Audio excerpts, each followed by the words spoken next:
Assalamualaikum warahmatullahi wabarakatuh.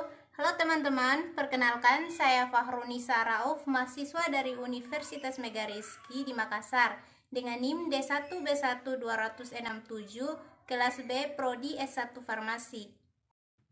Video ini saya buat untuk memenuhi tugas pada mata kuliah Wawasan Ilmu Farmasi. Saya akan menjelaskan secara singkat apa itu sejarah perkembangan ilmu farmasi. Baik, sebelum kita masuk pada sejarah perkembangan farmasi, kita harus tahu apa itu farmasi. Farmasi dalam bahasa Inggris yaitu farmasi, bahasa Yunani yaitu farmakon yang berarti obat, adalah salah satu ilmu kombinasi antara ilmu kesehatan dan ilmu kimia yang mempelajari tata cara penyediaan obat menjadi bentuk tertentu sehingga siap untuk dijadikan obat untuk suatu penyakit. Lanjut pada sejarah perkembangan farmasi, sejak dulu nenek moyang bangsa Indonesia telah mengenal penggunaan obat tradisional atau biasa disebut dengan jamu dan pengobatan secara tradisional atau yang biasa disebut dengan dukun. Pada zaman itu sebenarnya dukun melaksanakan dua profesi sekaligus, yaitu profesi kedokteran atau mendiagnosis penyakit dan profesi kefarmasian yaitu meramun dan menyerahkan obat kepada yang membutuhkannya.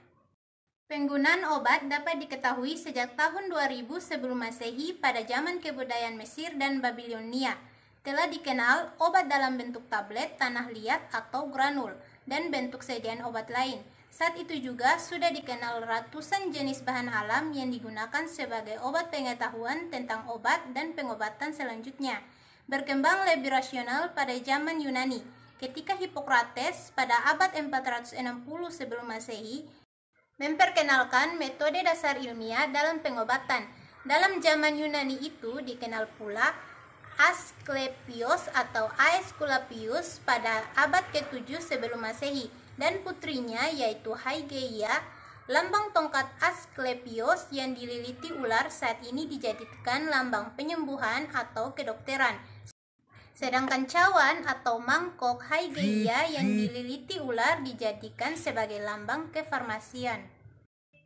Perkembangan profesi kefarmasian pada abad selanjutnya dilakukan dalam biara yang telah menghasilkan berbagai tulisan tentang obat dan pengobatan dalam bahasa Latin yang hampir punah itu. Sampai saat ini dijadikan tradisi dalam penulisan istilah di bidang kesehatan. Perkembangan kefarmasian yang pesat pula telah terjadi dalam zaman kultur Arab dengan terkenalnya seorang ahli yang bernama Al-Saidalani pada abad ke-9. Namun demikian, tonggak sejarah yang penting bagi farmasi ialah tahun 1240 di Sisilia, Eropa, ketika dikeluarkan surat perintah raja atau edict yang secara legal atau menurut undang-undang mengatur pemisahan farmasi dari pengobatan. Surat perintah yang kemudian dinamakan Magna Carta dalam bidang farmasi itu juga mewajibkan seorang farmasis melalui obat yang dapat diandalkan sesuai keterampilan dan seni meracik dalam kualitas yang sesuai dan seragam. Magna Carta kefarmasian dikembangkan sampai saat ini dalam bentuk Kode Etik Apoteker Indonesia dan Sumpah Apoteker. Demikian penjelasan singkat dari saya tentang sejarah perkembangan farmasi. Semoga video yang saya buat ini dapat bermanfaat untuk kita semua. Wabillahi taufik wal hidayah. Wassalamualaikum warahmatullahi wabarakatuh.